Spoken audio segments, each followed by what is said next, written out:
convergencia en variación y el método de acoplamiento, ¿vale? Entonces,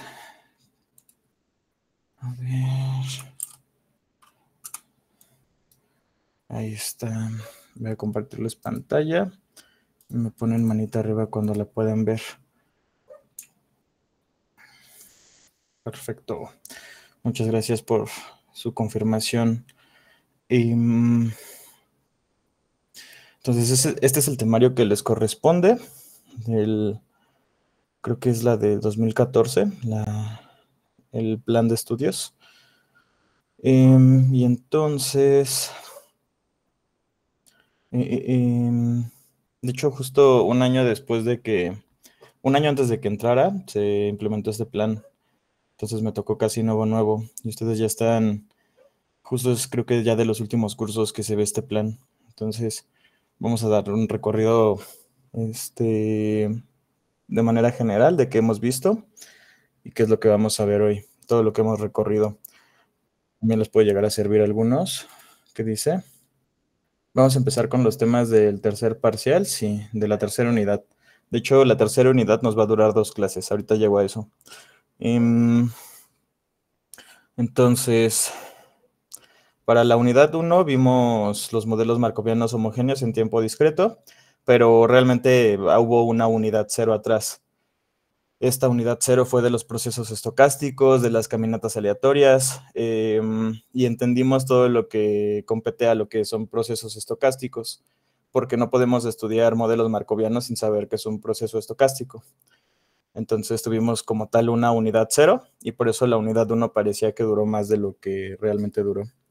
Profe, ¿vamos a hacer Kahoot de esta clase? No, porque la clase pasada fue del ejemplo. Les dejé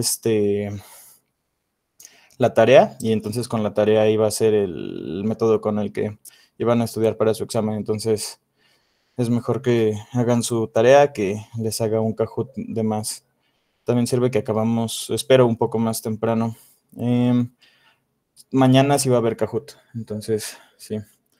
Mañana será clase de dudas, no porque no nos da tiempo de cubrir el temario si tenemos clase de dudas y la idea es cubrir el temario completo. Por eso igual les estoy platicando aquí de cómo vamos a distribuir las clases para poder terminar con todo el temario y entiendan de qué se trata todo el curso, ¿no? Creo que, no sé si les dije, pero por lo regular mi objetivo en un curso desde el semestre pasado siempre ha sido el objetivo que ustedes aprendan. Entonces la parte de la evaluación, si se han dado cuenta, pues es como muy flexible. Entonces en esa parte la idea es que ustedes se enfoquen también en aprender. Y por eso quiero cubrir todo el temario. Ahora, de la unidad 1 les digo, hubo una unidad 0 como pre. Luego vino toda la parte de modelos markovianos, que es todo lo de esos de procesos de Markov, las cadenas de Markov. Y vimos desde la matriz de transición, la topología de la matriz de transición, cómo podíamos ocupar esta matriz y cómo solo una matriz nos definía como tal una cadena de Markov. Vimos la distribución estacionaria, que es justo en donde nos estamos enfocando, donde se enfocan todos los resultados fuertes de cadenas de Markov. Vimos que la cadena de Markov era reversible en el tiempo, que si la veíamos hacia adelante o hacia atrás, sigue siendo una cadena de Markov. Vimos la propiedad fuerte de Markov. Inclusive vimos un bosquejo de su demostración. Y luego pasamos a recurrencia y ergodicidad, que fue, estudiamos todos los tipos de estados, que eran transitorios y recurrentes. Vimos de que los recurrentes todavía se subdividían entre nulos y positivos. Luego vimos la matriz de potencial. Y cómo esta matriz de potencial era más objetivo teórico que práctico, y nos servía para justo distinguir la recurrencia, si era recurrencia positiva, nula, y resultados principales en la teoría. Las medidas invariantes, que era un caso general de las distribuciones estacionarias. La recurrencia, estudiamos recurrencia positiva sobre todo, que es aquí el siguiente tema, recurrencia positiva. Y el teorema ergódico, que con ese culminamos la clase pasada, con ese ejemplo de la clase pasada del teorema ergódico. Entonces, también por eso no puede haber clase de dudas, porque tienen su tarea, su ejercicio. Entonces, si tienen alguna duda, me la escriben por correo, o inclusive al final de la clase nos podemos quedar unos minutos para revisarlo, pero la idea es ir avanzando con el temario. Entonces, hasta ahí termina la unidad 2. La unidad 1 y la 2 están muy densas y justo por eso tuvimos inclusive hasta una unidad 0. La unidad 3 la podemos resumir muy rápido. Y de hecho hoy vamos a ver 2 subtemas de la unidad 3 y siento que hasta nos va a sobrar tiempo. Pudimos haber visto, si nos íbamos corriendo, pues todos los temas, pero no es el caso porque la idea es darles también chance de que ustedes procesen los conocimientos. Entonces hoy vamos a ver convergencia en variación y el método de acoplamiento. Luego viene la parte de convergencia a la distribución estacionaria en 2 casos, recurrencia positiva y recurrencia nula. Si se dan cuenta, el punto 3 y punto 4 están divididos porque la intención de estos casos es no revisar tanto la aplicación de las recurrencias, sino revisar una demostración, que es la convergencia a la distribución estacionaria en ambos casos, porque en ambos casos se cumple la convergencia, pero como la demostración es diferente, se divide en 2 subtemas.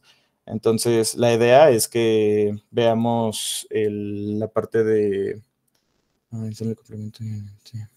Ahorita, chicos. Entonces, estos 2 casos, la intención es que revisemos las demostraciones, pero eso nos llevaría a 2 clases y aparte, no podríamos ver tampoco la probabilidad y tiempo para absorción en la misma clase. Entonces, o si se demuestran estas 2, nos tomaría 3 clases ver todo esto, pero si no lo demostramos, tendríamos chance de ver todo punto 3, punto 4 y punto 5 en una clase.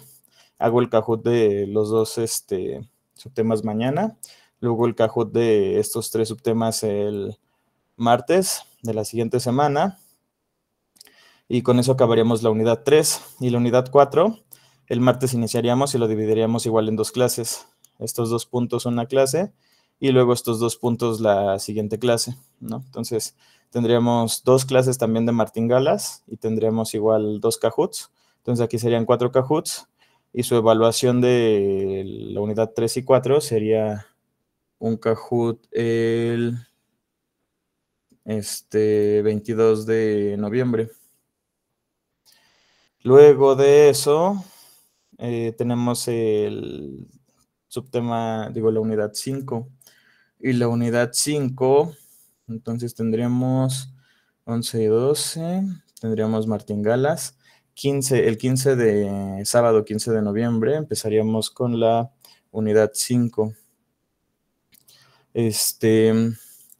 18 y 19 la acabaríamos. Entonces, bueno, ahorita les voy a hacer una encuesta de cómo quieren que dividamos los temas, pero la idea es acabar con todo el temario el 22 de noviembre. O sea, el 22 tendrían su evaluación y fin del temario. Y nos quedarían 2 clases, que es la del 25 y la del 26 de noviembre. Entonces, esas 2 clases, la idea es que veamos lo que son movimientos brownianos y aplicaciones de procesos de Markov como una introducción a simulación estocástica. Y entonces ya tendríamos cubierto el curso y aparte una introducción a lo que es simulación estocástica. Y entonces las clases del 25 y 26 serían más para los que les interese ese tipo de temas de movimiento browniano. Movimiento browniano se aplica mucho en finanzas y la parte de simulación estocástica, que es así, les puede llegar a servir para cualquier trabajo. Entonces, así estarían divididos. Bueno, ahorita vamos a hacer la pequeña encuesta en un Kahoot de cómo quieren que se dividan los temas. Y sobre eso es sobre lo que vamos a decidir cómo se va a particionar tanto el curso como la evaluación. Entonces, este sábado nos vemos para su examen de la unidad 2. Luego el 22 nos vemos para lo que ustedes definan que se quiere evaluar. Sí o sí se va a evaluar 2 o 3 unidades para que aseguremos que entendieron las ideas principales de las unidades. Les digo que lo denso está en la unidad 1 y la unidad 2.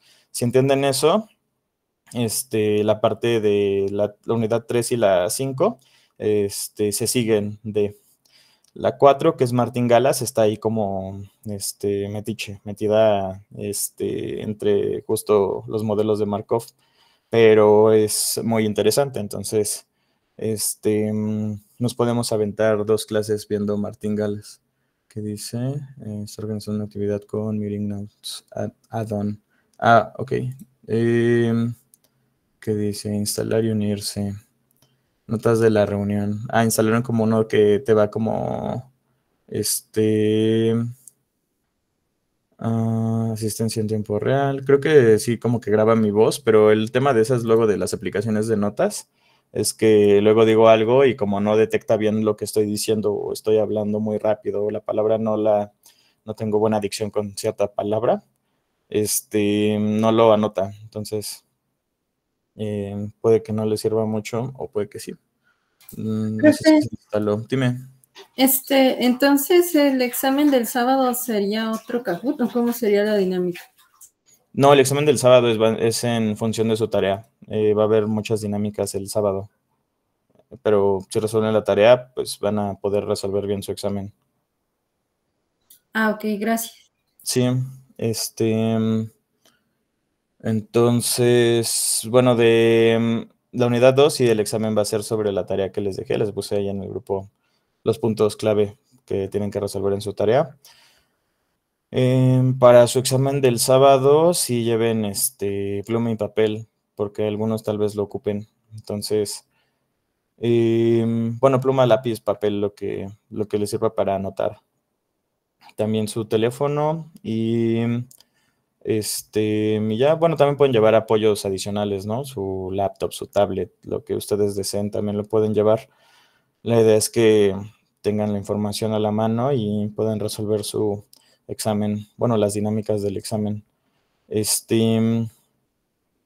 Ahora lo que les estaba comentando, entonces, el examen del 22 va a ser o de los 3 subtemas, les digo, no son tan densos como los primeros 2 que vimos, o solo de 2, y hacemos una tercera evaluación o una evaluación adicional sobre la unidad 5, solo que en esa sí tendríamos que organizarnos. Y las últimas 2 clases serían de temas que a ustedes les interese y también veríamos si lo consideramos para algo extra. Luego de ya darles toda la introducción, pues ya recordamos todo lo que hemos estado viendo. Y si se dan cuenta, en general, nosotros hemos visto cadenas de Markov y si entienden que es una cadena de Markov, prácticamente entienden hasta la tercera unidad. ¿Por qué? Porque todo lo que se sigue de las cadenas de Markov son resultados de las cadenas de Markov. La cuarta unidad de Martín Galas ya es otro monstruo, ¿no? Y se trata de manera diferente y de hecho se parece, o sea, sigue siendo un proceso estocástico, sigue teniendo la misma definición de proceso estocástico, pero recordemos que en las cadenas de Markov tenemos la propiedad de Markov y la propiedad fuerte de Markov. En Martingala tenemos la propiedad de Martingala y la propiedad de Martingala va en función de la esperanza condicional. Y la esperanza condicional,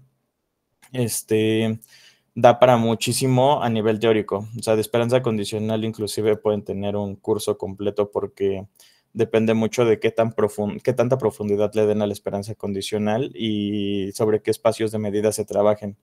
Nosotros justo aquí el temario lo indica claramente, ¿no? Propiedades básicas de la esperanza condicional, pero justo nos dice no profundices en la esperanza condicional, da propiedades básicas. De hecho aquí, si se dan cuenta, este temario está como cortado. O sea, llegas aquí a comportamiento de largo plazo y lo cortan bruscamente. ¿Por qué? Porque no te dicen para qué sirve el método de acoplamiento, no te dicen para qué sirve la convergencia en variación o por qué estamos calculando la probabilidad y tiempo para absorción. Entonces, todo esto justo nos lleva a la parte de simulación, que es los modelos de Monte Carlo Markov Chains. Entonces, esos modelos son de donde nace la simulación estocástica y lo cortan bruscamente aquí en la unidad 3 porque seguramente lo que queda del temario lo pusieron ahí seguramente en algún temario o ya sea de procesos estocásticos 2 o de simulación estocástica.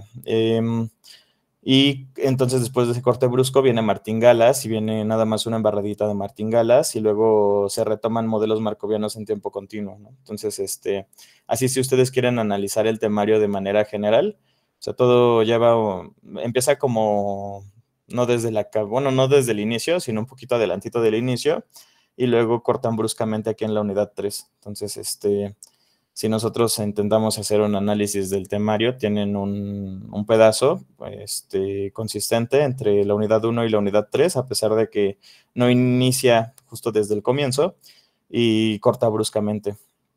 Luego hay otro pedacito de martingalas y otro pedacito de modelos de Markov en tiempo continuo. Por eso no son tan densos estos temas. Ahora ahorita, bueno, al final de la clase o un poquito más tarde hacemos la encuesta. Vamos a empezar con la clase y vamos a ver justo convergencia en variación y el método de acoplamiento. Ahora dejen abro aquí el archivo.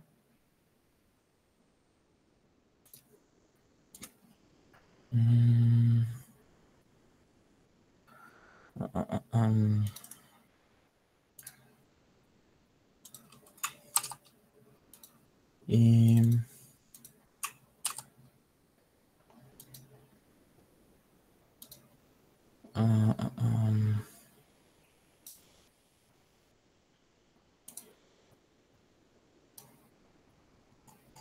ya está, la clase 17.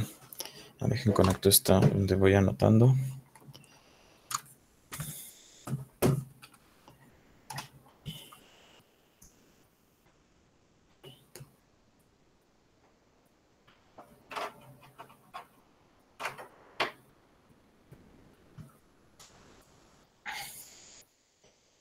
Vale, entonces ya está. Clase 17, 14 de noviembre, y vamos a ver dos temas, convergencia y acoplamiento. Entonces, en la parte de convergencia, vamos a ver la convergencia en variación. Vamos a ver esta definición 1 como la definición de convergencia, más bien de distancia en variación para dos distribuciones. Y aquí, entonces, tenemos que pensar en varias cosas, ¿no? Porque vamos a ver convergencia. Si se acuerdan de sus cursos de probabilidad 2, recordarán que hay varios tipos de convergencia y dentro de la teoría de la probabilidad está la convergencia en probabilidad, la convergencia en distribución, la convergencia casi segura y la convergencia en varios espacios sobre la esperanza. Entonces, la convergencia sobre cualquier espacio P, ¿no? Entonces, estos espacios P, pues es la esperanza o el momento P de la variable aleatoria. Y entonces había 4 maneras y una de esas maneras tenía una infinidad de casos, que era la convergencia en la esperanza elevada a tal potencia P. Y dentro de todas estas convergencias, se veía muy clara la definición a través de ya sea de la distribución, de la función de distribución, de la distribución de probabilidad. En este caso, lo que vamos a hacer es ver convergencia en variación. Y entonces, para ver convergencia en variación, vamos a tener que considerar una cadena de Markov homogénea, irreducible, recurrente positiva, ¿no? Que ya es la condición que estamos solicitando, mínima, para tener una cadena de Markov que nos agrade. Porque recuerden, empezamos estudiando cadenas de Markov homogéneas. Bueno, primero cadenas de Markov, luego cadenas de Markov homogéneas que dijimos que no dependían del tiempo, y luego venían reducibles porque vimos que se podían partir en clases de comunicación. Y luego vimos la recurrencia y luego vimos que dentro de la recurrencia estaba la recurrencia positiva. Entonces, a través de eso construimos nuestras solicitudes para tener una cadena de Markov que nos agrade. Es así como cuando ustedes deciden qué amigos van a tener, ¿no? Tienen unos criterios en particular para definir su círculo de amigos. Y todos tienen esas definiciones de quiénes van a aceptar en sus círculos de amigos y quiénes no. Hay personas que son transitorias, ¿no? Que pasan por el círculo, se divierten con ellos, pero pues no tienen esa chispa que hace que sea parte de su círculo. Entonces, todo esto Lo estoy mencionando porque son las condiciones que ustedes definen para marcar su círculo de amigos. En este caso, lo que estamos marcando en matemáticas, en procesos estocásticos específicamente, es un espacio donde nosotros nos gusta trabajar, donde tenemos resultados que a nosotros nos agrada. Y estoy utilizando esta analogía porque sucede en la vida diaria, ¿no? Les puse el ejemplo de los amigos, pero así como los amigos es la pareja, la familia, a nivel social y también a nivel material, el tipo de cosas que ustedes usan o adquieren y a nivel estético también. Entonces siempre marcan estos límites porque no pueden analizar todo al mismo tiempo. Su mente no da para, o bueno, nuestra mente no da para analizar todo al mismo tiempo, entonces tenemos que ser selectivos. Y ser selectivos no significa que estamos discriminando de mala manera, sino que eso nos ayuda a poder definir y poder estar cómodos con el espacio donde estamos trabajando. Entonces, ese espacio o donde se están divirtiendo, donde están haciendo lo que están haciendo en procesos estocásticos, es donde estamos haciendo o estudiando la parte de, en este caso, convergencia, ¿no? Entonces, para tener convergencias, vamos a necesitar una cadena de Markov homogénea, irreducible, recurrente positiva, ¿vale? Ya es como nuestra condición mínima para poder aceptar una cadena de Markov y decir que es alguna cadena de Markov que nos gusta. Todo eso todo lo que estoy diciendo ahorita es la introducción a esta definición. Ahorita ya vemos bien la definición y lo que también es muy padre en matemáticas es que, en matemáticas en general, de que puedes resumir todo con una fórmula y esa fórmula te dice todo lo que yo estoy aquí diciéndoles en voz alta, ¿no? Y entonces, ¿por qué entonces solicitamos que la cadena de Markov sea irreducible y recurrente positiva? Porque así también aseguramos que tiene una distribución estacionaria. Y recordemos que la distribución estacionaria se puede calcular a través de iteraciones sobre la distribución inicial. Y esta distribución inicial no necesariamente es la distribución estacionaria. Lo vimos en cada uno de los ejemplos. La distribución inicial, de hecho, la definimos de manera equivalente. Todos los posibles estados de la cadena de Markov tenían la misma probabilidad y entonces la cadena de Markov iniciaba en alguno de los estados con la misma probabilidad. Y entonces, ¿qué pasaría o qué es lo que sucede cuando la cadena de Markov inicia en la distribución estacionaria?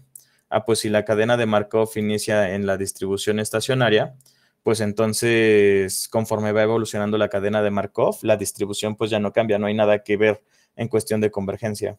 Ya no estamos bien, la distancia en variación, de hecho ahorita lo vamos a ver, sería cero. ¿Por qué? Porque las dos distribuciones son iguales. Entonces vamos a ver primero la definición de distancia en variación.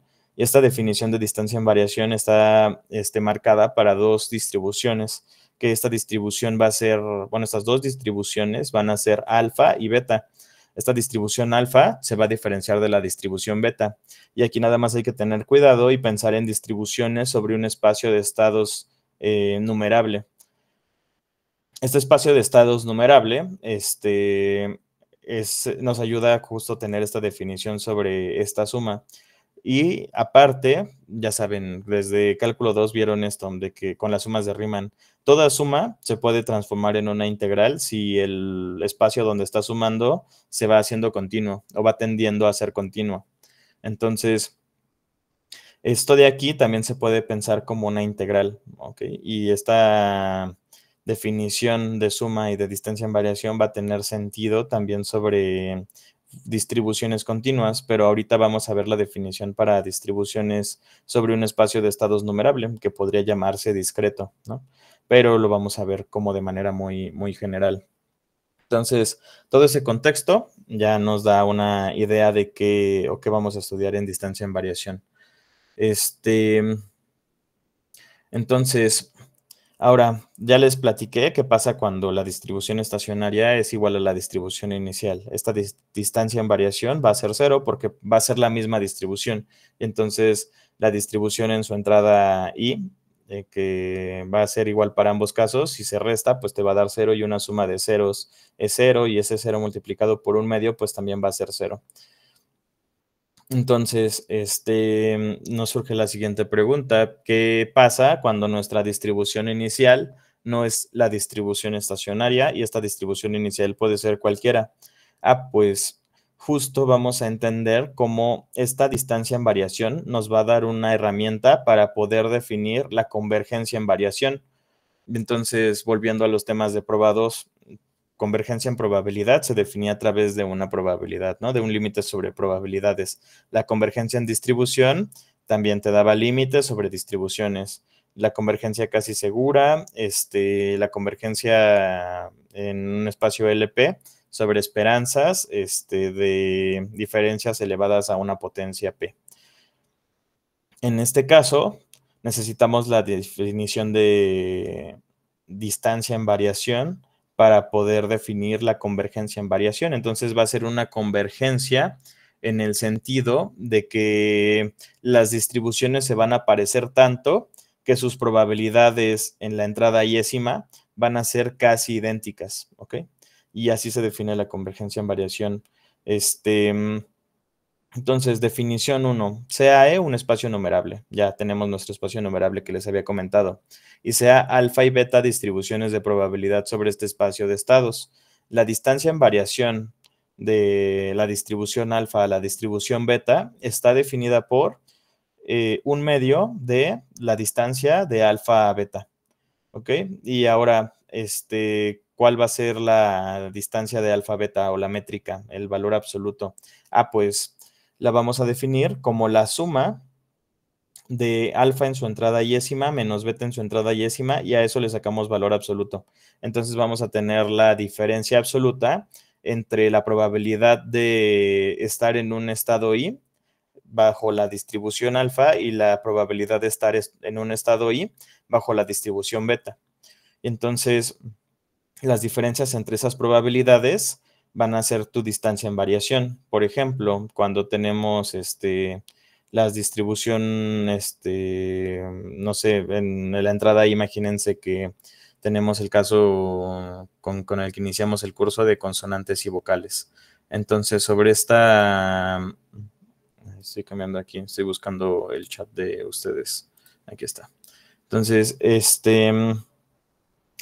pensando en dos distribuciones, no sé, la entrada iésima de iniciar en el estado iésimo sea 0.5, en el caso de les digo, del ejemplo básico de consonantes y vocales, les damos la misma distribución al inicio, de la probabilidad de iniciar en una consonante o en una vocal, son iguales y entonces es 0.5 y 0.5. Entonces, esa sería una distribución, una posible distribución para vocales y consonantes, que iniciáramos con 0.5 de iniciar en consonante y 0.5 de iniciar en vocal. Ahora, si definimos otra distribución, no sé, 0.4 y 0.6, entonces ya tenemos una distribución diferente a la alfa, que sería 0.5, 0.5, y de la beta sería, vamos a escribirlo porque aquí tengo esta herramienta y no la estoy ocupando. Entonces, alfa va a ser igual a alfa de 1 y alfa de 2, ¿no? Entonces, alfa de 1 va a ser nuestra probabilidad de que haya una vocal. Entonces, vamos a poner aquí para recordar que es el ejemplo de vocal y consonante. Consonante, entonces, habíamos dicho que alfa era 0.5 y 0.5. Beta va a ser igual a beta 1 y beta 2. Y podríamos definirlo como 0.4 y 0.6. Al final de cuentas, ambas son distribuciones. ¿Por qué? Porque nos está sumando 1 en sus entradas completas. Entonces, tenemos que las entradas de alfa suman 1, las entradas de beta suman 1. Y ahora la distancia en variación de estas dos distribuciones, ¿quién sería? Pues sería 0.5 menos 0.4. ¿Cuánto nos da? Pues vamos a aquí escribir justo la distancia en variación de alfa a beta. Va a ser igual a un medio por, y ahora sí la suma de las diferencias. Entonces 0.5 menos 0.4 es 0.1, ¿ok? Más, y vamos a sumar sobre el otro estado I. Solo tenemos dos estados, ¿no? El 1 y el 2. Y entonces el otro estado I sería sobre el 2 y sería 0.5 y 0.6. Y la diferencia absoluta también es 0.1 porque nos va a dar menos 0.1, le sacamos valor absoluto y sería 0.1. Entonces, aquí ya tendríamos la distancia en variación y sería 0.2 entre 2, que sería igual a 0.1. Entonces la distancia en variación de alfa, de la distribución alfa a la distribución beta es 0.1. Y es 0, o sea, esta distribución de probabilidad de darle el mismo peso a ambos estados de 0.5 y 0.5 y luego disminuir el peso en un décimo y aumentar el peso en un décimo para la segunda entrada, nos da una diferencia, una distancia en variación de 0.1, ¿vale? Entonces es muy sencilla la definición de distancia en variación. Una vez que tienen clara la definición de distancia en variación y para qué nos va a servir, pues la podemos ocupar para ver convergencia en variación, ver que justo cuando la distancia en variación tiende a 0, pues ya tenemos una convergencia en variación. A eso vamos con convergencia en variación. Ahora, ya que lo hemos definido y vimos que la definición es muy simple y se puede aplicar de manera muy sencilla, vamos a aclarar notación. Entonces voy a usar aquí el marcatextos y vamos a marcar de rojo la notación. Entonces esta notación, L de X y L de Y, es como la ley de X y la ley de Y. Se ocupa mucho ese término en teoría de la medida. Cuando tienes una variable aleatoria, por lo regular no le llamas distribución a lo que rige a la variable aleatoria, sino le llamas ley. Y por eso se denota con una L cursiva. Entonces tienes la ley de X y la ley de Y. Y le llaman ley porque es algo que rige a la variable aleatoria, no es tanto estás estudiando su distribución, sino algo que rige a la variable aleatoria como tal. Porque teoría de la medida ya está más enfocado a la parte teórica que a la parte práctica, y distribución no es una palabra muy teórica, es más algo aplicado. Entonces, tenemos esto que les digo, en teoría de la medida le conocen como ley, pero nosotros, como estamos estudiando nada más teoría de la probabilidad, pues le seguimos llamando distribución a pesar de que lo denotamos con esta L. Y entonces, en lugar de poner nuestra típica f de x, estamos poniendo nuestra L cursiva de x y L cursiva de y. Y nuestra distancia en variación es justo sobre cada una de las distribuciones tanto de x como de y, que en este caso sería nuestra alfa y nuestra beta. Nuestra alfa es L de x y nuestra beta es L de y. Y entonces vamos a hacer abuso de notación porque en teoría de la probabilidad nos encanta abusar de la notación porque nos ahorra muchísimo texto. Entonces nos ahorramos esta L cursiva y estos paréntesis y nada más escribimos las variables aleatorias. ¿Por qué? Porque sabemos que entre las variables aleatorias no podemos definir una distancia fija, pero en las distribuciones sí. Las distribuciones sí son fijas, las variables aleatorias no. Son funciones, entonces eso evita que nosotros podamos, son funciones y no están definidas en términos de funciones elementales, entonces no podemos como tal definir una distancia en variación sobre las propias variables aleatorias, pero sí sobre sus distribuciones. Entonces, por eso se hace mucho este abuso de notación y aparte se ocupan las distribuciones y no las variables aleatorias. ¿Vale? Entonces, esa es la definición 1. Ahora, si tienen alguna duda de la definición 1, me la escriben o me interrumpen. Ahora, vamos a ver el primer lema. Y entonces, antes de ver el primer lema, justo este lema va a responder la pregunta que les quiero hacer. Esta distancia en variación que acabamos de definir, ¿de dónde nace, no? Siempre a ustedes llegan los profesores, les presentan toda la parte teórica y les dicen, esto se cumple, esta es la demostración, y los van guiando con un caminito, ¿no? Y ustedes dicen, pues se siguen mucho de las falacias de autoridad. Si lo dice el profesor es porque es verdad. Entonces, esta falacia de autoridad los lleva a ustedes a seguir el camino del libro, el camino didáctico, y nunca preguntarse ¿y cómo se le ocurrió eso a la persona que hizo esa demostración o hizo esa definición? Y entonces aquí la pregunta es, ¿por qué nos sirve esta definición? O sea, sí, ya vimos que es muy simple, sí, ya vimos que ya lo aplicamos a una distribución alfa y una distribución beta muy sencillas, pero pues ¿a quién se le ocurrió? ¿Por qué nace esto? Pues nace del siguiente lema. Vamos a ver que si tenemos dos variables aleatorias con valores en el mismo espacio numerable E, entonces el supremo sobre estas diferencias es igual justo a nuestra distancia en variación. Ahora, ¿quiénes son estas diferencias? Ahorita lo analizamos, pero antes de eso, la pregunta que les hice, ¿a quién se le ocurrió, no? Que esta distancia en variación era la correcta. Pues a nadie se le ocurrió directamente que esta sí debería ser, ¿no? No fue un poder divino que les dijo. La distancia en variación va a ser definida de esta manera, sino que lo que sucedió es que esta distancia en variación nace de pensar el supremo de las diferencias entre dos variables aleatorias sobre un conjunto A. Y entonces, si se dan cuenta aquí, esta distancia en variación va a ser igual al supremo y vamos a irlo analizando de derecha a izquierda. Entonces, esta distancia en variación de x a y va a ser igual al supremo sobre las a's que están en el espacio de estados. Entonces, subconjuntos del espacio de estados. Entonces, estas a's, este conjunto A está contenida en el espacio de estados. Este subconjunto A, pues va a tener pedacitos de este espacio de estados, va a tener también como elementos estados.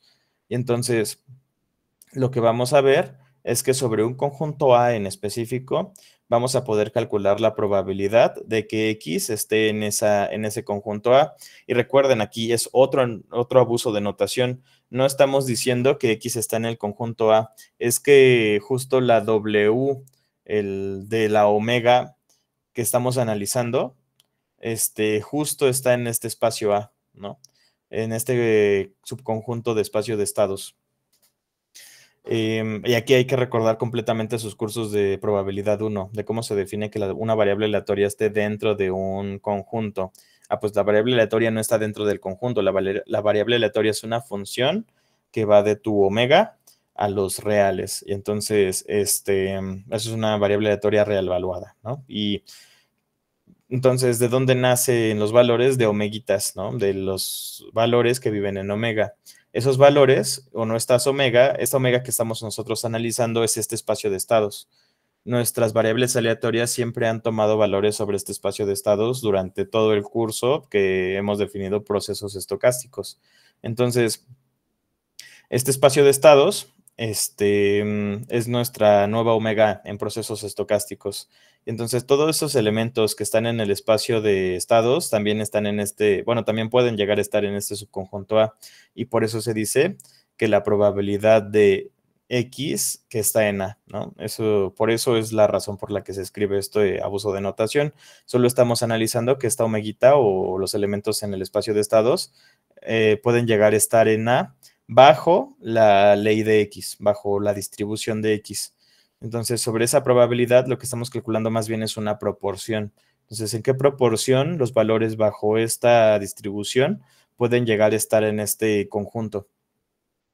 Entonces, se vuelve un poquito complejo de leer porque está muy, muy resumido, pero la idea o lo que transmite es estudiar la proporción en la cual nuestros estados van a estar contenidos o van a estar como elementos de A, dada la distribución de X. Y eso es esa es nuestra definición aquí de probabilidad y lo mismo va a ser para Y. Entonces, lo único que se diferencia aquí justo es la distribución tanto de X como de Y. Y entonces lo único que va a afectar estas probabilidades es justo esa distribución. Y lo que estamos calculando es el supremo sobre estos conjuntos A. ¿Cuál es la diferencia máxima entre cada una de las dos distribuciones? ¿Ok? Entonces, ya vimos que calcula esta probabilidad, Y entonces, de donde dependemos ya aquí es de las distribuciones.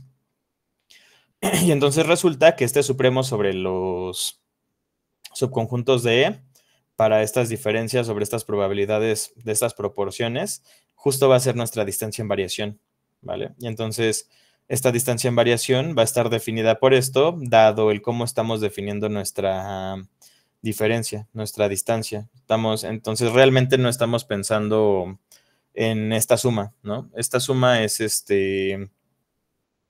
lo que nosotros estamos obteniendo luego de pensar en esta distancia. Entonces, ¿a quién se le ocurrió esto? A nadie. Lo que pensaron es cómo podemos definir una distancia entre dos distribuciones. Pues primero dijeron, ¿qué podemos restar? Podemos restar probabilidades A. ¿Y cómo podemos ver la distribución de una variable A? Pues también a través de sus probabilidades. Entonces, restemos esas probabilidades y saquemos el supremo de esas diferencias. Entonces, ¿cómo podemos obtener el supremo de esas diferencias a través de cálculos ya más específicos? Pues nada más tráete la distribución en su entrada yésima, resta la de la otra distribución en su entrada yésima y suma todos los valores absolutos de esos resultados. Y ya. Y entonces, aquí tenemos lo que se pensó. Y resulta que esto, pues, también se puede ver como el supremo de las distancias entre las probabilidades de que X esté en A y Y esté en A, ¿no? Entonces, esta parte, este valor absoluto, justo nos lleva a también pensar el supremo sobre un conjunto de todas las posibles diferencias entre las distribuciones. Y de aquí, de lo naranja a lo verde, la única diferencia es ese valor absoluto, cómo se relaciona con que no necesariamente tenemos que tomar el valor absoluto entre las diferencias de las probabilidades, porque el supremo solito nos ayuda a eliminar esas diferencias negativas, ya que estamos tomando los valores más grandes y las diferencias entre estas probabilidades van a diferenciarse tanto hacia arriba como hacia abajo. Y ya, entonces este lema 1 lo único que nos está diciendo es, estás calculando bien tu distancia en variación, pero lo que no dicen detrás es, primero se calculó o primero se pensó en este lema antes de pensar en la definición. Lo que les hizo mucho sentido fue, pues si definimos esto de esta manera, pues ya tenemos nuestro lema muy claro. Entonces es más la conveniencia con la que definen las cosas. Y de hecho por eso se dice mucho que las matemáticas están hechas muy, muy a conveniencia. A pesar de que son una ciencia que consideran exacta, Gödel ya demostró que cualquier espacio lógico tiene cosas que no se van a poder demostrar, ¿no? Y también cosas que van a chocar entre sí, ¿no? Que van a que siempre vas a llegar a una contradicción bajo cualquier sistema axiomático que definas. Y entonces, como vas a llegar a una contradicción, no necesariamente vas a encontrarla. Es lo que también demuestra, que no necesariamente vas a encontrar la contradicción, pero que siempre va a existir una. Y entonces, te deja muy claro y le deja muy claro a los matemáticos cómo ir construyendo las matemáticas. Y si se dan cuenta, todas las matemáticas que han visto hasta ahora han sido como matemáticas didácticas. De hecho, los únicos cursos que considero que ya dejan de ser muy didácticos empiezan desde probabilidad y la parte didáctica se rompe completamente en estadística, porque ya no hay un camino claro que seguir.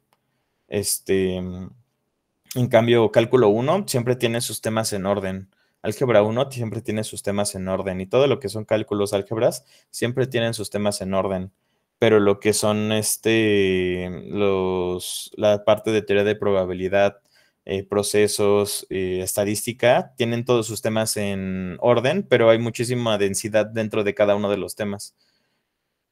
Entonces tú puedes analizar esta parte de procesos estocásticos así como lo vimos en el curso, que gracias a cómo se plantea dentro del curso pudimos acabar o vamos a poder acabar el temario. Pero dentro de todos esos temas hay muchísima densidad y nunca mencionamos, por ejemplo, la parte de la definición de filtraciones y se ocupa muchísimo en la teoría de procesos estocásticos, la parte de filtraciones, porque todo lo que estamos trabajando está solventado por probabilidad 1 y probabilidad 1 se vieron más bien las omegas y luego sobre esas omegas definimos las sigmas álgebras. Esas sigmas álgebras te dan un espacio de trabajo sobre toda tu teoría de probabilidad. Te da, así como nosotros estamos viendo que las cadenas de Markov homogéneas, irreducibles, recurrentes, positivas es lo que a nosotros nos agrada. En probabilidad 1, eso que a nosotros nos agrada son las sigmas álgebras.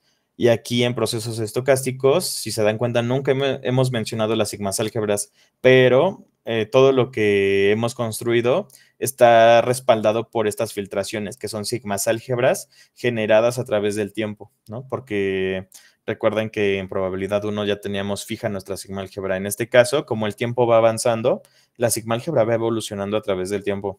Y esas cosas se conocen como filtraciones. Y entonces, no los trabajamos porque nos iba a quitar mucho tiempo el estar haciendo las demostraciones con las filtraciones y yo creo que el curso solo se iba a tratar de cadenas de Markov y resultados principales con su demostración. Bueno, entonces ya tenemos el lema 1. Ya les expliqué por qué es importante este lema. Les dije toda la parte teórica que se construye a partir de los procesos estocásticos y cómo este lema fundamenta muy bien lo que es una distancia en variación, pero lo que nosotros vamos a ocupar es la definición aplicada. Entonces, todo esto, o sea, todo lo que los platicó es más que nada para que entiendan el contexto de cómo se construyen las definiciones y los lemas, que nadie se le ocurrió y las escribió en un libro así como si nada. Es un trabajo de muchísimos años y ese trabajo de muchísimos años resultó en este orden que se le dan a los temas. Ahora, vamos a ver el primer teorema. Para cualquier par de variables aleatorias que estén dentro de este espacio de las distancias en variación de la distribución de alfa a beta, vamos a tener lo siguiente. Vamos a tener que nuestra probabilidad de que nuestra variable aleatoria x sea igual a la variable aleatoria y es igual a 1 menos la distancia en variación de alfa, beta. ¿Ok? ¿Qué nos está diciendo esto? Que vamos a poder acotar la probabilidad de que x sea igual a y. ¿Y por qué nos interesa que una variable aleatoria sea igual a otra variable aleatoria? Pues porque recuerden que estamos viendo procesos estocásticos y nuestros procesos estocásticos van avanzando en función del tiempo. De hecho, ahorita les voy a dar como un resultado clave de los procesos estocásticos y de las cadenas de Markov, porque estamos siguiendo este camino y porque les digo que se corta de manera abrupta el temario. Entonces, esta probabilidad de que dos variables aleatorias sean iguales nos va a dar pie a que podamos identificar en qué punto una variable aleatoria se parece a otra variable aleatoria. Como estamos estudiando procesos estocásticos, estamos viendo qué tanto se parecen dos fenómenos que están comportándose, sí, diferente al inicio, pero tal vez convergen en algún momento. Y esto se puede aplicar muchísimo en la simulación porque siempre van a trabajar con variables aleatorias, ya sea, no sé, los ingresos de una empresa, las utilidades, las probabilidades, más bien los seres humanos, ¿no? La probabilidad de que alguien fallezca o de que tenga un siniestro. Entonces, y en marketing se ocupa muchísimo el comportamiento de los clientes. Entonces, ustedes segmentan a los clientes y en esta segmentación ven qué tanto se parece una distribución a otra. Y lo que nos sirve aquí es que no solo estamos analizando qué tanto se parecen dos distribuciones, sino que ya estamos incluyendo el tiempo dentro de estas distribuciones. Y entonces podemos pensar en cómo podemos hacer que un cliente se parezca a otro cliente en un tiempo definido. Y así es como funcionan justo los algoritmos de las redes sociales. ¿En qué punto te van a empezar a mostrar cosas que te interesan más para poder hacerte converger a un tipo de perfil que a ellos les conviene? Porque ese tipo de perfil es el que saben manejar. Entonces, si ustedes entran a TikTok y empiezan a hacer scroll y se quedan viendo un video 2 segundos más que el video anterior, eso afecta el algoritmo. ¿De qué manera lo afecta? Pues ven a lo largo del tiempo qué tanto su distribución se va pareciendo a una que ellos ya saben manejar. Esa distribución que ellos ya saben manejar, saben que pueden mantener a la persona en TikTok por un largo periodo de tiempo. Entonces dicen, mira, estos son los comportamientos de las personas que dedican 3 horas diarias a TikTok y esta persona le está dedicando media hora. Entonces vamos a hacer que la distribución de esta persona converja a esta otra distribución que realmente nos interesa porque queremos que pase 3 horas en lugar de media hora, porque si pasa 3 horas va a poder ver más anuncios y entonces eso nos va a hacer que cobremos más dinero.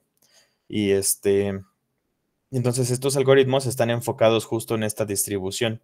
Ahora, esta parte o esto que les estoy mostrando aquí en la parte teórica no les va a ayudar a hacer ustedes su propio algoritmo. Les está haciendo entender el cómo funcionan estos algoritmos detrás, en la parte teórica, en la parte probabilística. Como lo que ellos hacen no es magia, es más bien un concepto que se sigue de conceptos básicos, que por ejemplo en este caso es la distancia en variación y hacia atrás, pues son todos los temas de probabilidad uno. Entonces, a partir de todo esto, estamos dando todos los cimientos para poder entender algoritmos que se ocupan y saber por qué esos funcionan. Si ustedes inventan un algoritmo y ven que funcionan y no tienen el por qué, en el momento en el que falle ese algoritmo no van a poder corregirlo. Y la parte teórica, al momento de darte los cimientos, si ustedes construyen algo que funciona, un modelo predictivo que funciona, el hecho de entender el por qué funciona el modelo predictivo les va a hacer que cuando falle puedan corregirlo. Y eso les va a pasar también mucho en los trabajos, ya sea de finanzas, de seguros, de data science, de lo que ustedes quieran, inclusive si no se dedican a la actuaría y tienen un negocio familiar. El propio entendimiento del porqué del negocio, de por qué están funcionando las cosas, va a hacer que ustedes entiendan cómo solucionar los problemas y puedan entender, más bien puedan ayudar a solucionar esos temas cuando sucedan. De decir, ok, el negocio está funcionando bien, pero en el momento en el que empiece a fallar, yo ya sé por qué va a fallar y sé cómo corregirlo. Y entonces eso les va a ayudar a que tanto el negocio crezca, que no se extinga, por eso los actuarios son muy valorados tanto en el ámbito corporativo como los conocimientos que ustedes tengan su propio negocio. Y no hablo de negocios actuariales, hablo de, inclusive pueden poner su puesto de comida y van a poder llevar un mejor control que cualquier otra persona que haya estudiado cualquier otra carrera, aunque inclusive no haya estudiado, ¿no? Entonces, ese control lo van a poder llevar mejor ustedes. Tal vez ahí las diferencias clave entre un negocio que sí funciona y otro liderado por un actuario podría llegar a ser el entendimiento del negocio y eso ya va más en función de qué tanto les gusta hacer lo que les gusta hacer. Si ustedes ponen un negocio de comida, pero no les gusta el preparar comida o entender por qué la comida es rica, pues les va a ir mal. No van a tener ese entendimiento del por qué el negocio funciona. En cambio, las personas que les va muy bien en el negocio de la comida entienden por qué a las personas les encanta ir a comer ahí. Y entonces, por eso nos interesa estudiar esta probabilidad, estudiar por qué converge una distribución a otra distribución. Y el primer paso, nuestro primer pasito pequeño para entender por qué converge una distribución a otra distribución, va a ser acotarla. ¿Y cómo lo vamos a acotar? Pues por 1 menos la distancia en variación. Ahora, la distancia en variación, recuerden que mientras más pequeña sea, pues más cercanas están las distribuciones. Ahora, la distribución de alfa va a corresponder a esta variable aleatoria y la distribución de beta va a corresponder a esta variable aleatoria. A eso me refiero con esta notación que estoy poniendo acá arriba. Esta notación solo significa que la X va a tener una familia de distribuciones alfa y la Y va a tener una familia de distribuciones beta. Lo trabajamos como familia de distribuciones porque nuestra intención es estudiar la X y la Y a lo largo del tiempo, no solo fijas. Por eso mandamos a llamar una familia de distribuciones. Ahora, como esta distancia en variación va a tender a cero conforme las distribuciones se vayan acercando, entonces esta probabilidad, si se dan cuenta, la cota va a ir aumentando. Si esta distancia en variación converge a 1, es porque estas probabilidades van siendo más pequeñas. Bueno, más bien la probabilidad de que X sea igual a Y va siendo más pequeña conforme su distancia va aumentando. Entonces, este es el primer pasito para ver cómo convergen las distribuciones entre sí y que justo mientras más se separen las distribuciones, esta probabilidad va a ser, va a estar más acotada por 0, o sea, va a tener menos rango de ser. Y conforme vayan pareciéndose las distribuciones, esta probabilidad va a tener más libertad. Y como la probabilidad en general va de 0 a 1, pues cuando la distancia en variación sea 0, pues esta probabilidad va a tener la libertad desde 0 hasta 1 de ser. Entonces, ¿qué pasa cuando esto de aquí, la probabilidad de que X sea igual a Y, es igual a 1 menos esta distancia, pues se le conoce como coincidencia maximal, ¿ok? Entonces, esta coincidencia maximal, aquí, esta coincidencia maximal va a ser cuando ocurra, vamos a escribirlo, esa coincidencia maximal va a ser cuando ocurra, nada más hay que quitarle el menor igual, ¿no? Solo la probabilidad de que X sea igual a Y va a ser igual a 1 menos la distancia en variación de alfa a beta, ¿vale? Entonces, esta es la coincidencia maximal cuando estas probabilidades son iguales. Ahora, ese es nuestro primer pasito para estudiar nuestra convergencia en variación. Y ahora sí vamos a dar la convergencia en variación. Aquí si se dan cuenta, no hay ningún teorema. O sea, toda la parte de convergencia en variación son 3 slides y uno de esos solo es una definición. ¿Por qué? Porque ya tenemos bien claras las definiciones, tenemos una cota para esta probabilidad de que dos distribuciones sean iguales. Y ahora sí, convergencia en variación. ¿Cómo lo vamos a definir? Pues con herramientas que ya conocemos de matemáticas.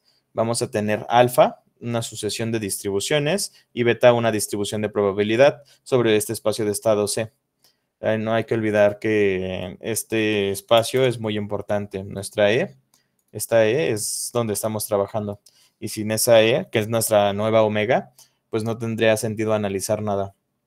Entonces, ya vimos en los ejemplos, tu E puede ser los estados de un mercado, los estados de un cliente, y sobre esa E estamos definiendo nuestras distribuciones de probabilidad. Estas distribuciones de probabilidad que estamos definiendo, recordemos que las estamos pensando como la distribución estacionaria. Y esta distribución estacionaria ya estudiamos que nos puede servir para estudiar, más bien para verificar ingresos a largo plazo, cuánto te va a aportar un cliente a largo plazo. Por ejemplo, cuál va a ser el ciclo de vida de un cliente. Entonces, esto de aquí solo son vectores que te suman 1. Así, si lo quieren simplificar, si quieren verse muy simplistas, las distribuciones que estamos estudiando son vectores que todas sus entradas te suman 1. Entonces, vamos a decir que dos distribuciones convergen en variación si se cumple esta condición aquí en medio, ¿no? Todavía le vamos a agregar un énfasis todavía mayor, pero lo único que necesitamos es que esto se cumpla para que dos distribuciones converjan en variación. Entonces, si se acuerdan, en los ejemplos que vimos, voy a abrirlos por aquí, vamos a abrir el Colab. De los ejemplos que vimos, ¿dónde está la distribución estacionaria? Ejemplos, distribución estacionaria. Si se acuerdan de estos ejemplos, vimos por aquí una iteración y nuestra iteración iba sobre la B. Y esta iteración, lo que hacía era, cada vez que teníamos B, lo siguiente era multiplicar B por la matriz de transición. Entonces hacía cada rato B, de hecho aquí es B, ¿no? El siguiente B es B por la matriz de transición. Y si hacíamos esta iteración, nosotros podíamos encontrar la distribución estacionaria pi. ¿Okay? No teníamos que resolver las ecuaciones de balance. De hecho, las ecuaciones de balance las resolvimos en el último ejemplo para ver justo que todo lo que estábamos estudiando teóricamente coincidía cuando hacíamos simulación. Entonces, esta distribución inicial B converge a esta distribución estacionaria pi, y lo que hicimos solo fue hacer un for y listo. Este for lo que nos hace es tener una iteración sobre la cual nosotros podemos calcular la distribución estacionaria. Entonces, volviendo a este tema, vean cómo nuestra distribución inicial es esa B, esta alfa es esa B. Y entonces, al momento de iterar, la B next que estamos definiendo aquí es la B en el siguiente tiempo y en el siguiente tiempo y en el siguiente tiempo. Son esas alfa sub n's. Entonces, esas alfa sub n son las que están definiéndose aquí. Y entonces lo que estamos definiendo aquí con este límite es que conforme va creciendo nuestra n, nuestra alfa se va pareciendo a nuestra beta. Y entonces es lo que estamos haciendo aquí. De hecho, ni siquiera estamos imprimiendo la beta, no estamos imprimiendo pi, la distribución estacionaria. Estamos imprimiendo b después de, ¿cuántas? De 10,000 iteraciones. Entonces, lo que estamos aquí haciendo es imprimiendo alfa sub 10,000. Entonces, alfa 10,000 es esto. realmente no estamos imprimiendo beta. Pero como sabemos que nuestra distribución inicial multiplicada por la matriz de transición va a converger a nuestra distribución estacionaria, pues en lugar de poner la distribución estacionaria ponemos alfa sub 10.000. Y entonces eso nos dice esta definición. Si tu distribución en un tiempo n grande se parece mucho a tu otra distribución que estás intentando alcanzar, pues entonces su distancia en variación, en ese límite va a ser 0 y se va a decir que convergen en variación. Entonces, esta parte de decir que convergen en variación, se refiere justo a eso. Y es esto que ya hicimos desde no sé qué clase, no me acuerdo qué clase fue, pero creo que es inclusive menor o igual a la clase 10. Entonces, esto ya lo habíamos visto con anterioridad y si se dan cuenta, la parte en código nos ayuda muchísimo a ver resultados rápidamente que en la parte teórica tardaríamos en observar. Entonces, vimos justo ese resultado, que podemos generar iteraciones para poder calcular una distribución a largo plazo. Y en este caso lo estamos definiendo así, que nuestro límite cuando n tiende a infinito de la distancia en variación de nuestra distribución alfa en el tiempo n y nuestra distribución beta, esa distancia pues va a converger a 0. ¿Ok? Y entonces esas distribuciones van a converger en variación. Y ok, bueno, tenemos este caso de uso, donde tenemos una distribución inicial y a través de ella podemos encontrar la distribución estacionaria. Entonces, como a través de ella podemos encontrar la distribución estacionaria, pues entonces ya tenemos un uso para este resultado de la convergencia en variación, pero no es su uso principal. ¿Y cuál sería su uso principal? Pues vamos a ver lo que es el método de acoplamiento y ahí vamos a entender cuál es el uso principal de la convergencia en variación. Entonces, aquí les dejo unos resultados importantes sobre un proceso estocástico. Si tenemos una distribución sobre nuestro espacio de estado C, entonces la distribución de la variable aleatoria en el tiempo n converge en variación a pi. Entonces, ¿cómo se dice eso? Que el límite cuando n tiende a infinito de las probabilidades de que xn sea igual a i menos la distribución estacionaria en i es igual a 0, ¿no? Y entonces, se dice que el proceso estocástico converge en variación a pi. Y esto que les estoy escribiendo aquí, ahí lo leen con calma, pero la idea es más importante. La idea que se plantea en todo este pequeño texto es lo mismo que les estoy diciendo aquí, que la convergencia de una distribución inicial te va a dar la convergencia de la distribución estacionaria. Y entonces este proceso estocástico, si tiene una matriz de transición que va a hacerte converger a esta distribución estacionaria, entonces este proceso estocástico converge en variación a pi. Y eso es lo que ya venimos estudiando desde hace rato. Entonces, para cadena, esta observación es en general, pero pues obviamente en cadenas de Markov es donde más se va a ocupar. Y entonces, esto nada más es redundante. Se los dejo como una observación, pero es redundante sobre cadenas de Markov. Ya sabemos que nuestra cadena de Markov tiene una convergencia a una distribución estacionaria. Lo único que estamos aquí es relacionando esa convergencia a la distribución estacionaria con la parte de distancia en variación y convergencia en variación, ¿vale? Y entonces, aquí solo estamos diciendo bien, nuestra definición tiene muchísimo sentido. Y ahora, ¿qué vamos a tener? También tenemos que el límite sobre la esperanza de cualquier función aplicada sobre nuestra variable aleatoria en el tiempo n, cuando n tiende a infinito, también va a ser la distribución estacionaria evaluada en esa función. ¿Cómo se va a definir eso? Pues va a ser definida como la suma de la distribución estacionaria en la entrada i por la función evaluada en i. ¿Y a qué nos recuerda esto? O sea, esto pues justo es un resultado muy importante. Esto justo nos recuerda el teorema ergódico, que es el que estamos estudiando y que es con el que están resolviendo su tarea. Entonces, también la distancia en variación nos da un resultado que nos da, pues, ¿cómo se podría decir? Una relación con el teorema ergódico. Y aparte de eso, tenemos una cota interesante, que podemos acotar justo la distancia de nuestra esperanza, que, miren, vamos a ir sombreando.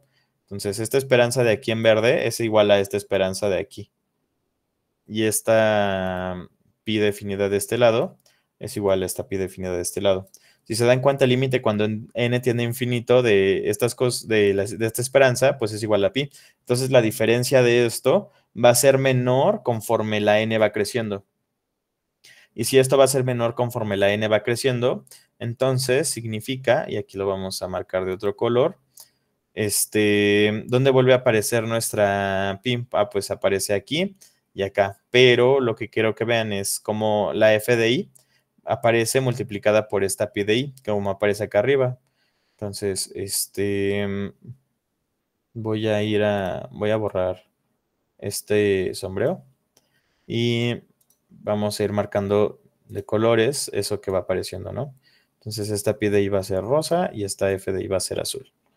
Y entonces, lo que es pi de i aparece aquí, y lo que es nuestra f de i aparece aquí. Y quien aparece como nuevo integrante, ¿no?, de nuestras desigualdades, pues de esta probabilidad. La marcamos de otro color, de que xn sea igual a i. Y esta m, que está multiplicando, ¿no? Entonces, m es una cota superior justo de nuestra función. Entonces, esta m está acotando ya de por sí a la función, a esta función, a esta f. Y vimos que esta pi evaluada en f es esta suma de acá. Por eso podemos igualar esta diferencia de la esperanza de f de xn como la suma de las f de i por la diferencia entre la probabilidad de que tu xn sea igual a un estado i menos la distribución estacionaria en esa entrada. De hecho, si se dan cuenta, esta probabilidad de que nuestra xn sea igual a i, pues va a ser, conforme la n va creciendo, también va tendiendo a hacer esta distribución estacionaria. Entonces, esta diferencia tiende a 0, esta diferencia de aquí tiende a 0, pero está ponderada por esta función evaluada en el estado. ¿Ok? Entonces, sí tiende a 0, pero de cierta manera, y esa cierta manera la va a definir tu función que estés aplicándole a tu proceso. Ahora, esto va a estar acotado, obviamente, por la m, que es, esta m justo va a acotar a todas las funciones, la suma de las funciones evaluadas en i. Por eso se dice aquí que m es una cota superior de f. Entonces, esta m se utiliza justo para quitar esta f de aquí. Y como es una cota superior, por eso se pone menor o igual. Y entonces sería sobre la suma de las diferencias entre tu xn y la probabilidad de que xn sea igual al estado i y tu distribución estacionaria justo en esa entrada. Porque recuerden, la distribución estacionaria en el estado i justo va a ser tu proporción a largo plazo de que tu proceso esté en ese estado. Y entonces aquí, si se dan cuenta de lo que estamos calculando, es la probabilidad de que xn sea igual a i. Y esa probabilidad también va a ser la proporción de que esa proporción está dada en el tiempo n. Y esta proporción es cuando n ya tiende a infinito. Por eso estas diferencias van a tender a 0 y por eso esto está acotado. Y esta cota, les puede ayudar a calcular cotas superiores sobre estas diferencias dado cierto ejercicio. Entonces, más que nada es para poder tener cotas y poder decir, esta diferencia a lo más va a ser tanto. O nos vamos a tardar tanto en converger a esta distribución estacionaria, que es a lo que vamos. Y es el siguiente tema, que es el método de acoplamiento. ¿Vale?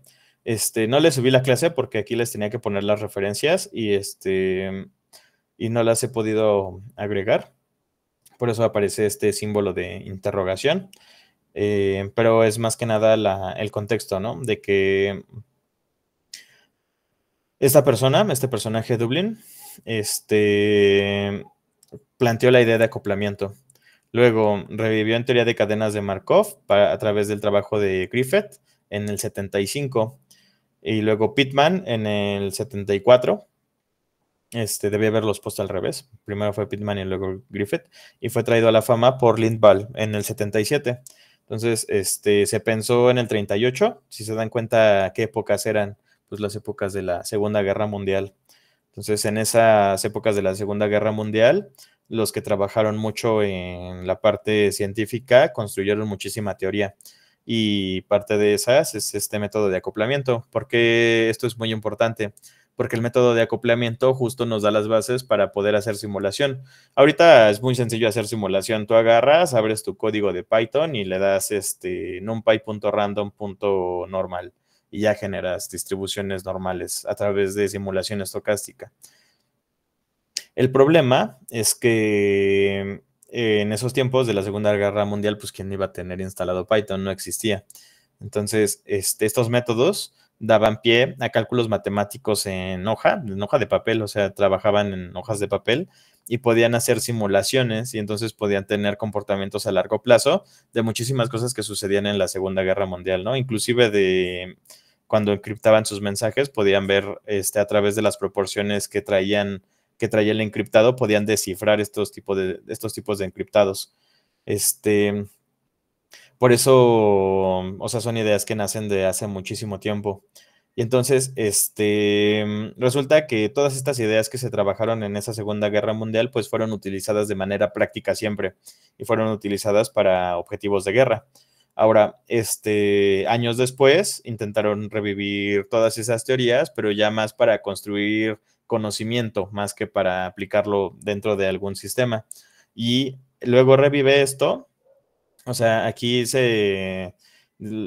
pongo que fue traído a la fama por Lindvall, pero ahorita actualmente este método de acoplamiento es la base para toda la parte de simulación y toda la parte que ya tienen en Python con todos estos números generados de manera aleatoria.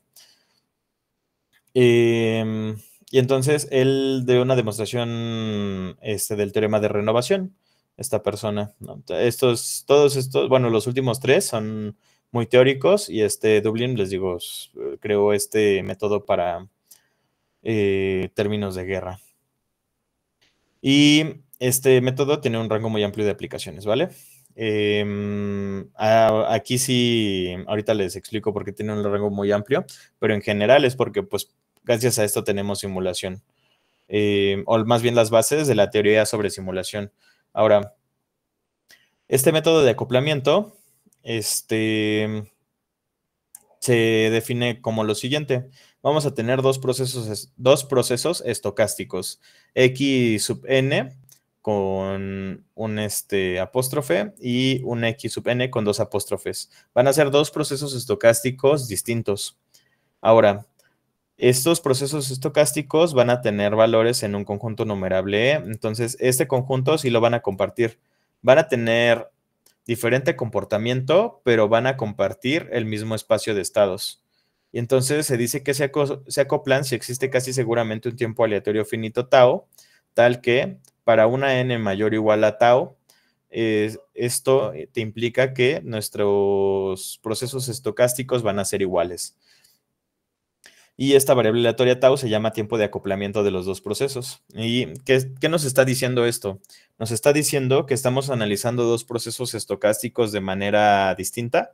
Estamos estudiándolos como dos procesos estocásticos diferentes, pero a lo largo del tiempo estos procesos estocásticos van a converger y se van a convertir en el mismo proceso estocástico, ¿vale? Entonces, mañana les muestro un gráfico sobre cómo estos procesos convergen o cómo pueden llegar a converger, porque vamos a ver resultados justo de la convergencia. Y entonces, lo que quiero que se queden de esta definición es, tienen dos estados o dos procesos estocásticos que no se parecen en nada hasta que llega cierto tiempo.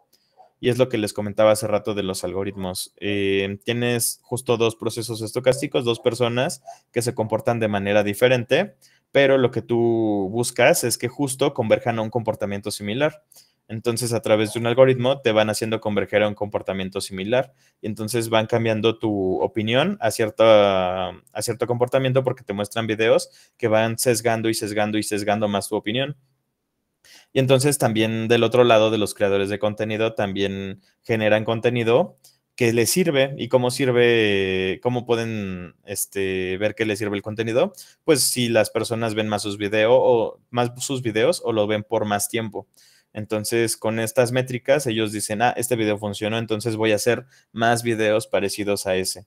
Y entonces TikTok se vuelve en un círculo vicioso donde todo va convergiendo a lo que TikTok defina, ¿no? Entonces, te define tu algoritmo, te encuadra en un clúster de comportamiento y te dice, te voy a mostrar solo de esos videos. Entonces es muy chistoso porque, no sé, opiniones públicas hagan de cuenta que hay dos opiniones, ¿no? Sobre algo que no tiene nada de importancia, voy a mencionar para no meterme en polémicas. No sé, a algunas personas les gustan las esferas y a otras personas les gustan los cubos. Y entonces, como a las personas que les gustan las esferas empiezan a ver cosas de cubos, pero empiezan a saltárselas, entonces empiezan a ver puras cosas de esferas, ¿vale? Pero si se dan cuenta, el comportamiento inicial era ver esferas y cubos, pero como les interesaron más las esferas, pues van tendiendo a ver más esferas que cubos. Tal vez hay algunos cubos que les gusten, pero hay más esferas que les gustan, entonces empiezan a ver muchísimas esferas y entonces va tendiendo y sesgando su comportamiento y su opinión a solo decir esfera, esfera, esfera, esfera. Y del otro lado, los que creen que las esferas no tienen la razón, pues empiezan a ver más cubos. Y entonces lo que hace esto es polarizar muchísimo la opinión. Y es un problema social muy grave el polarizar las opiniones, que no haya un diálogo entre esferas y cubos. Entonces, tienen dos opiniones polarizadas cuando hay un montón de matices, ¿no? Puede que en algunas ideas coincidan, puede que las esferas digan, las esferas no tienen puntas, y los de los cubos digan, sí es cierto, las puntas pueden ser filosas y pueden ser un poquito incómodas para las personas. Entonces, las de los cubos entienden que las esferas no se sienten cómodos con los filos de los cubos. Y viceversa, ¿no? Los de las esferas entienden que los de los cubos prefieren unas formas mejor definidas y que las esferas son un poquito más complejas. Entonces, esos matices se pierden cuando generan clústeres de personas y tu algoritmo te va guiando hacia cierto comportamiento. Entonces, eso se explica a través de esta teoría, ¿no? Tienes dos procesos estocásticos completamente diferentes y aquí es donde existen los matices, donde ambas personas consumen esferas y cubos, pero a lo largo del tiempo van a converger. Entonces, si las dos personas empiezan a pensar igual o empiezan a sesgarse hacia el mismo punto, en algún tiempo t, que es ese tau, en algún tiempo tau, van a empezar a consumir exactamente lo mismo. Y lo que le conviene a TikTok de eso es que no vas a necesitar más creadores de contenido, vas a necesitar más videos que se traten de lo mismo. No vas a necesitar matices, vas a tener que sesgar y entonces vas a tener a un creador de contenido A que haga lo mismo que el creador de contenido B y hacen el mismo contenido y sus videos nada más se diferencian en las palabras que usan tal vez o el tono o la diversión, ¿no? Bueno, la simpatía con la que presenten la información.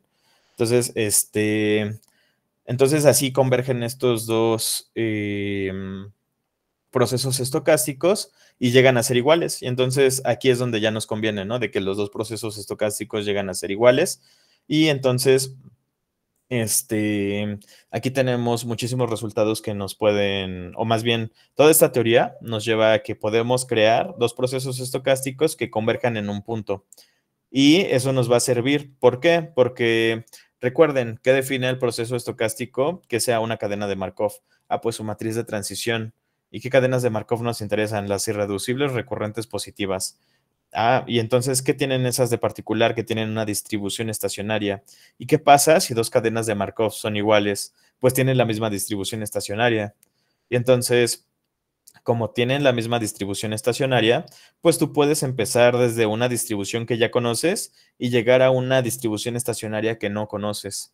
Y entonces, a partir de eso, puedes generar simulaciones o puedes generar métodos o procesos para convertir de un comportamiento a otro. ¿vale? Y entonces les estoy explicando, por ejemplo, los algoritmos de TikTok, pero ese es como el ejemplo que más les podría quedar claro a ustedes, ¿no? Pero a nivel laboral, pueden utilizar esto justo para los comportamientos de los clientes de los productos de que la empresa donde trabajen venda, o que los seguros los puedan segmentar, o ofrecerle distintos productos a diferentes personas, saber a quién enviarles un mail y a quién no, poder hacer que las personas se vuelvan menos reactivas a los SMS. Entonces, más que nada, esto ya depende de cómo ustedes lo puedan llegar a utilizar en sus trabajos y qué provecho le puedan llegar a sacar, el cómo puedan utilizar esta teoría o estas ideas, ¿no? No les estoy dando como tal ahorita, porque podemos construir un código, ¿no? De cómo podemos hacer este tipo de simulaciones, pero la idea aquí es que tengan muy claro de qué se trata todo este tema, de cómo pueden llegar a ocuparlo y no solo necesitan esta teoría o ser rígidos con lo que están aprendiendo aquí, sino esta idea me dio pie a que esta otra idea pudiera ocurrirse. Y entonces tal vez no cambien el comportamiento, tal vez le den el giro a la idea y digan, no me interesa que las personas se comporten igual, me interesa que se comporten diferente. Entonces le das el giro a la idea, ¿no? Y entonces empiezas a construir una teoría de reversa, ¿no? De cómo puedo hacer que dos distribuciones que son iguales empiecen a actuar de manera diferente. Y entonces, si te interesa que eso suceda, pues entonces te regresas un poquito a la teoría y estudias cómo podría suceder que dos distribuciones que son iguales podrían diferenciarse, ¿no? Y esa es una idea ahorita que se me ocurrió así de la nada, pero a ustedes se les puede ocurrir cualquier idea con esto, con todo esto que estoy diciendo, cualquier idea, ¿no? Y dentro de los que ya trabajen o sean becarios en algún lado, justo van a poder proponer cosas y pueden soltar cosas al aire. Por lo regular, eso les sirve mucho para empezar a proponer, se les puede empezar a ocurrir cositas y ya cuando sean jefes, pues pueden empezar a aplicarlas y eso puede generar cambios en la empresa. Se van a dar cuenta también mucho que conforme van avanzando en el mundo laboral, los jefes no son los eruditos, ¿no? No son los que más saben, son los que por lo regular saben llevar un equipo, saben dar órdenes, saben seguir órdenes. Entonces, si ustedes llegan a una posición de este estilo, pues ya van a poder aplicar algo que realmente impacte en la empresa de manera positiva o inclusive que impacte en la realidad, ¿no? En su realidad de manera positiva, inclusive en su vida diaria, ¿no? ¿Por qué no? ¿Por qué no aplicar algo de esto en su vida diaria? Siempre compartido con mis compañeros de generación, ¿no? Cuando tienen algún problema, hacerles notar que cosas que aprendieron en la carrera que no las están aplicando en su vida diaria, cuando ahí está clara la relación entre las cosas que les suceden en la realidad y las cosas que estudiaron en la carrera, ¿no? Por eso la universidad en general, los conocimientos son una herramienta muy importante porque no solo les da el poder de ejercer un trabajo y de ganar dinero, sino también de mejorar su vida, de poder entender que, dado que están en un estado A, pueden llegar a estar en un estado muchísimo mejor, ¿no? En este estado A puede ser que, dado su contexto, no sé, lo que les decía de las esferas y cubos, me gustan las esferas, pero quiero que me gusten los cubos. Entonces, ¿por qué? Porque tal vez dentro de siendo objetivos, los cubos sean mejores, ¿no? Entonces, puedes llegar a eso. Y hablo de esferas y cubos porque les digo, no quiero poner ejemplos así muy plasmados porque hay que tener mucho cuidado con la opinión que uno ejerce, porque como alguien que les está enseñando temas, tiene que tener este criterio científico, ¿no? De ser neutral, de decirles, aquí están las herramientas, ustedes definen qué quieren pensar con estas herramientas. Entonces, aquí están las herramientas, ustedes deciden cómo quieren utilizar estas herramientas y qué sentido le dan. No ejercer una opinión y decirles, esto es lo que yo opino y me gustaría que ustedes opinen lo mismo, porque ese es el fundamento del conocimiento. Y ahora, el teorema 2 que nos dice, ¿no? Que ya estudiando todo esto y todo esto que les platico, que va completamente relacionado a esto del acoplamiento y por qué es tan importante este método, porque justo aquí les doy el brebaje cultural de desde cuándo se trabajó y por qué fue tan importante y cómo realmente lo pueden aplicar inclusive hasta en su vida diaria. Tenemos un teorema y este teorema nos está diciendo cómo se comportan estos dos procesos estocásticos sobre estos tiempos. Y se puede resumir en conforme tu tiempo crece o conforme la probabilidad de tu tiempo aumenta, esta distancia en variación, pues entonces va a tender a cero, ¿ok? Y entonces esta probabilidad va a ser grande, pero justo le vas a dar más espacio. Ahora por detrás de, aquí teníamos una desigualdad que era por delante, que era y ¿dónde estaba? Aquí estaba, ¿no? No, había otra. Aquí está, sí. Que tenemos una desigualdad que acotaba por arriba esta probabilidad de que dos procesos sean iguales. Y aquí estamos igual pensando en que dos procesos son iguales, pero lo estamos acotando con la distancia en variación del otro lado. Entonces, la distancia en variación que teníamos aquí arriba estaba de este lado y la distancia en variación que tenemos acá abajo está del lado contrario y justo va sobre probabilidades. Entonces, esta probabilidad va a tener más margen. Recuerden que la probabilidad siempre va entre 0 y 1. Entonces, esta probabilidad va a tener más margen conforme esta distancia en variación vaya disminuyendo. Entonces, conforme esta distancia en variación vaya disminuyendo, la probabilidad de que tau sea mayor a esta n va a tener más margen hacia abajo. También va a ir disminuyendo. Entonces, esta tau, recuerden, va a ser el tiempo en el que nuestros dos procesos se van a acoplar. Entonces, esta n lo que nos está diciendo es, en este punto, tu tau todavía no ha sucedido, ¿no? Entonces, lo que nos está diciendo es, ¿cuál es la probabilidad de que tus procesos aún no se hayan acoplado? Ah, pues esa probabilidad de que tus procesos no se hayan acoplado va a estar acotada por abajo por la distancia en variación. Y entonces esta distancia en variación, cuando sea cero, pues esta probabilidad también va a tender a cero, porque ya se acoplaron tus dos procesos estocásticos. Y esto se cumple para cualquier tiempo de acoplamiento. Y esto nos va a decir en qué punto estás de tu acoplamiento para poder decir que los dos procesos son iguales. Entonces mañana vamos a ver un codiguito donde los procesos se acoplen, vamos a ver su gráfica de acoplamiento y vamos a ver cómo esta probabilidad nos ayuda a entender en qué tiempo se van a acoplar. Porque recuerden que cuando hacemos iteraciones sobre los códigos tenemos límites. No podemos hacer 200 millones de simulaciones en 2 segundos porque nuestro procesador no nos lo permite.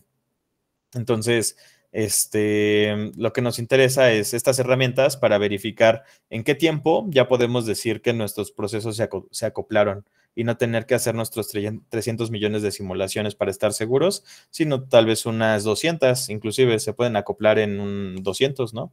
Aquí la probabilidad de que tau sea mayor a 200 tendría que dar 0, porque justo en el momento 200 ya se acoplaron estos dos procesos estocásticos. Entonces, de eso se trata toda la parte de convergencia en variación y acoplamiento. ¿Vale? Es más como, bueno, aquí les di como una perspectiva un poquito más filosófica, por así decirlo, de lo que es el acoplamiento, pero ya mañana vamos a ver la parte aplicada, ya en codiguito. Vamos a ver un código rápido más bien y vamos a terminar con, no sé dónde dejé el temario. Aquí estaba. Entonces, vamos a ver justo un ejemplo rápido en código y vamos a ver la convergencia de la distribución estacionaria para la recurrencia positiva y para la recurrencia nula. Este es el teorema de Ori. Entonces, y la probabilidad y tiempo para absorción tiene que ver justo con esta convergencia. Entonces, lo que vamos a hacer es con estas simulaciones, con este codiguito vamos a entender las probabilidades, que es esta que los mostré aquí, donde estaba en este. Entonces vamos a ver justo estos tiempos, que son las probabilidades de que tu tiempo de paro sea mayor a n, en qué momento se van a acoplar nuestras dos distribuciones y también cuánto va a tardar, ¿no? ¿Dónde está? Aquí está. Entonces, cuál es la probabilidad de que nuestro tiempo de paro sea mayor y cuánto va a tardar en justo llegar a esta distribución estacionaria. Y entonces ahí terminaríamos mañana yo espero que termináramos la unidad 3 para ya empezar con Martín Galas. Y les digo que se corta bruscamente el temario porque todo esto de acoplamiento da para estudiar la teoría de renovación. Es lo que les comentaba ahí en algún slide, de que hay un teorema de renovación y esta teoría de renovación es el ejemplo que les puse de tarea. Es ese ejemplo de un proceso de renovación. Entonces, sobre esos procesos de renovación hay muchísimos resultados. Y estos procesos de renovación se aplican muchísimo en seguros. Pero ya no nos va a dar chance y de hecho el temario no lo marca. Entonces se corta bruscamente y todo eso se puede ver ahí. También la parte de procesos regenerativos y todo esto que estudiamos, acoplamiento es un tema muy importante, por eso por eso hablé muchísimo en la parte de acoplamiento, porque esto nos ayuda a definir los campos aleatorios de Markov, equivalencias de Gibbs-Markov, hacer muestreos. De hecho hay una optativa de remuestreo, ¿no? De muestreo y también con cadenas de Markov puedes hacer remuestreos y esto nos lleva justo a la parte de simulación. Como puedes hacer remuestreos, pues puedes hacer simulación. Y justo para cadenas de Markov, la simulación más famosa es Monte Carlo Markov Chains. MCMC, por ahí si lo googlean van a encontrar información de la simulación Monte Carlo para cadenas de Markov, que está muy, muy interesante. Y pues ya, entonces sería la clase de hoy. Lo que quería hacer era una pequeña encuesta, pero ya son las 9:40, entonces yo creo que la encuesta la hacemos mañana al inicio, hacemos la encuesta, luego hacemos el Kahoot y luego iniciamos con el código de las convergencias y ya terminamos con la unidad 3 el día de mañana y la idea es que entiendan justo esa parte de convergencia. Luego el sábado ya nos vemos para su examen, entonces si tienen alguna duda, pues igual voy a estar aquí. Entonces a los que ya vayan a dormir o ya vayan a sus casas, pues descansen o tengan buen camino. Gracias, profe. Hasta mañana. Hasta Profe, mañana. nos vemos. Nos vemos. Hasta mañana. Bye. Gracias, profe. Descanse. Buenas noches. Buenas noches. Hasta mañana, profe. Hasta luego.